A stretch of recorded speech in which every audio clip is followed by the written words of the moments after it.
The device informs if the vacuum is missing. Inside the main unit there is a spare parts box. Take the foam ribbon. Remove the old ribbon by pulling it gently.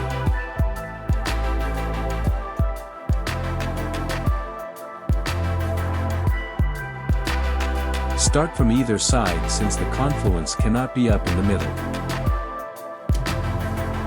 Make sure that the mating surfaces are tightly closed.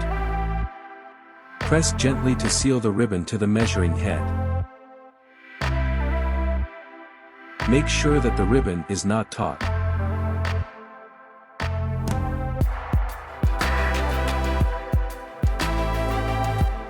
Lastly, ensure that the ribbon is sealed well. Now the measuring head is ready to be used.